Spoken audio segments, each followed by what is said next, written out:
certified athletic therapist and founder of Rehab-U Movement and Performance Therapy. Welcome to our YouTube channel. This week we're talking about coaching the deadlift and the technical requirements of that. As you can see, I'm not going to be demoing anything.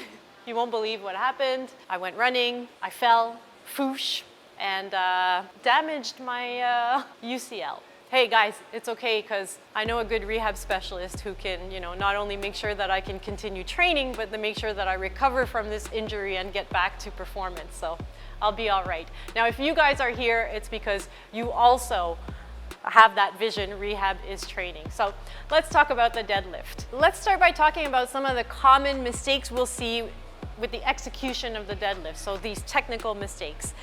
Number one is trying to squeeze the shoulder blades, which is probably the worst possible mistake because you're pulling yourself closer to the bar that you actually want to stand up with, so that you actually want to lift up off the floor. So we'll go into that a little bit later on. The other one would be overarching the lower back. So we do want an arch in the lower back. We need to maintain those lumbar extensors active, but excessive arch is not the best thing either. Another common mistake is the hips lifting first. We'll go into how that might be just a setup issue, but there could be other things going on. The other common mistake is not creating enough tension through the lower body, so from the floor up. So we're going to go through these 4 common mistakes, why they happen, and what are the actual essential technical elements of the deadlift.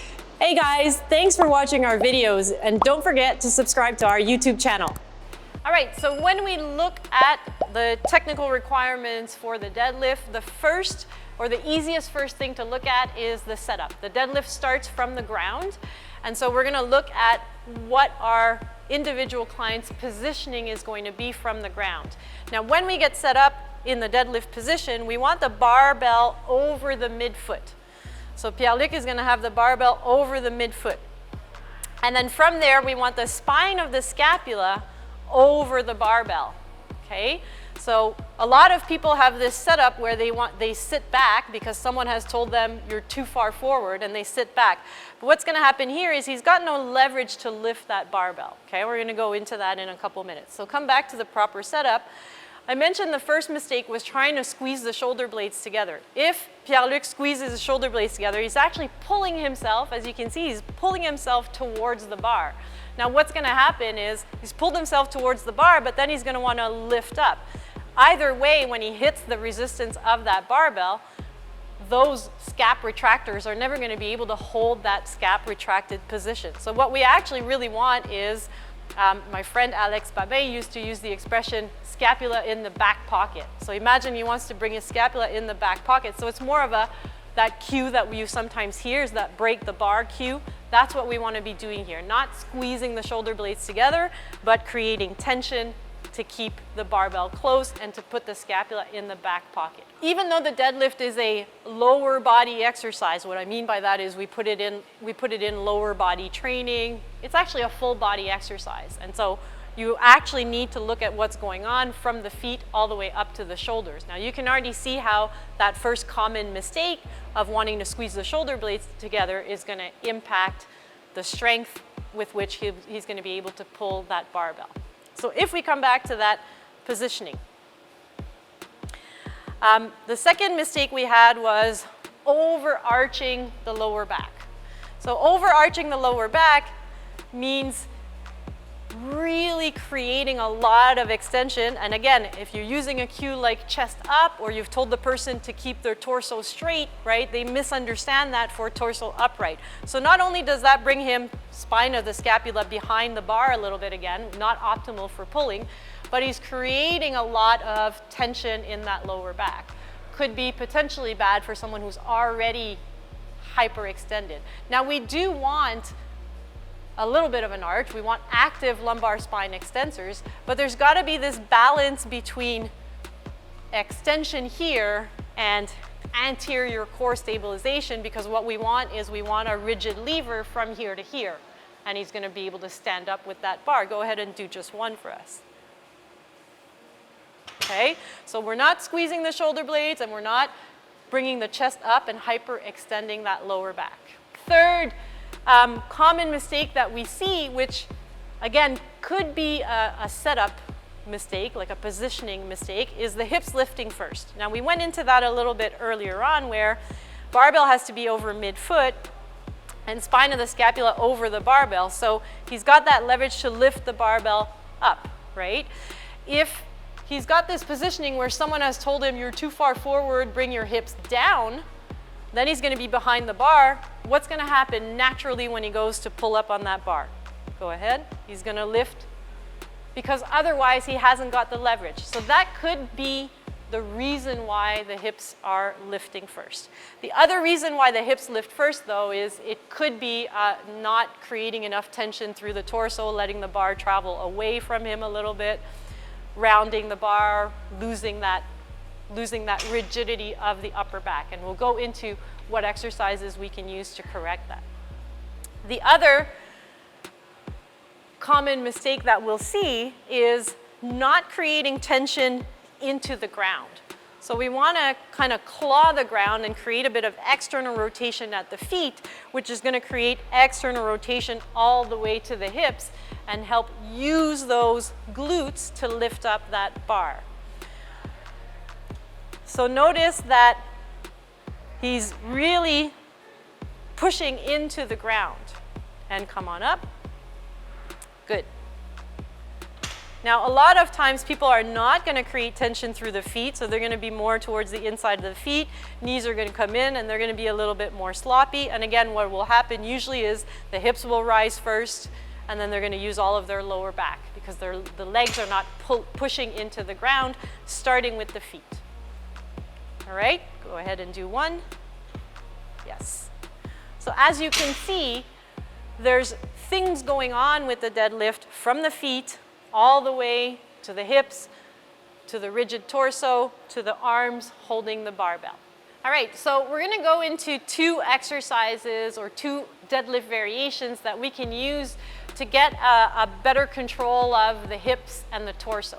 Again, a lot of these issues that I mentioned earlier come with just setup, understanding the setup. So that bottom position, barbell over the midfoot, spine of the scapula over the barbell, and understanding that different people are gonna have different positions. So someone may have hips that are higher, someone may have hips that are lower, someone's torso might be more forward, someone's torso might be more vertical, depending on their proportions. But again, if the barbell is over the midfoot and the spine of the scapula are over the barbell on the bottom position, they're in the right position to pull.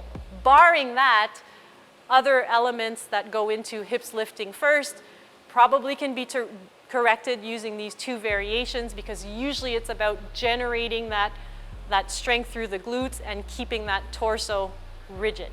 So the first variation that we can use is a snatch grip deadlift.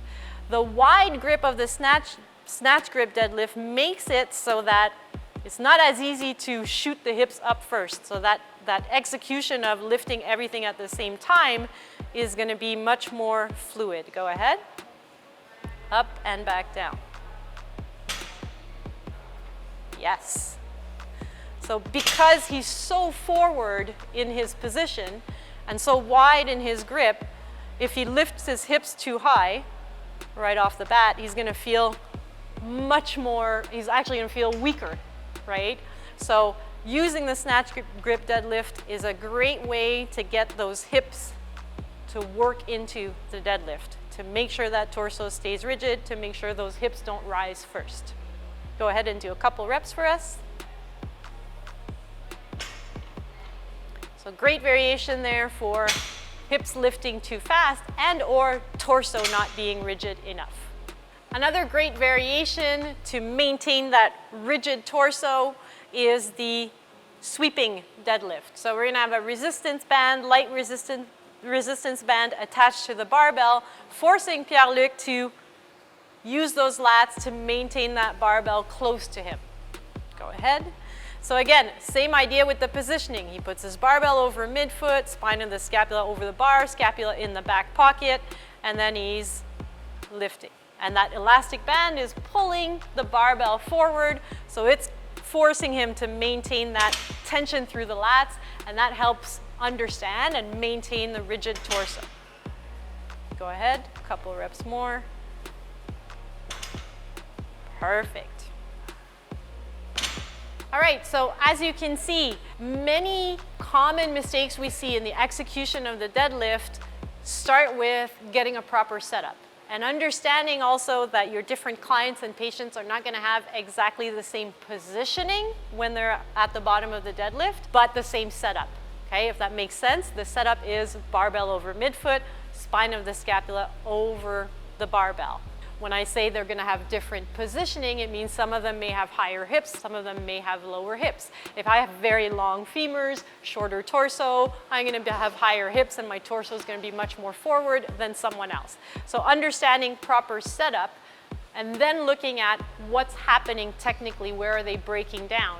Now, I mentioned it can start from the feet, and we didn't go into the feet in this video. There are a lot of other videos on our YouTube channel about the foot being the foundation for all of your lifts and working on creating that activation and tension through the foot that comes all the way up to the hips. Today we focus more on that rigid torso and the hips lifting with good timing, the torso and between the torso and the hips, and the two variations that we can use to bring awareness and to correct and to strengthen that. Again, it all comes down to proper setup, and I can't mention it enough when we're working with the barbell, is that vertical bar path. And from there, look at what's going on, and there are variations that you can use to help correct technical weaknesses. So thanks guys for watching, and we'll see you next week on the channel. If you're not subscribed yet, don't forget to click to subscribe.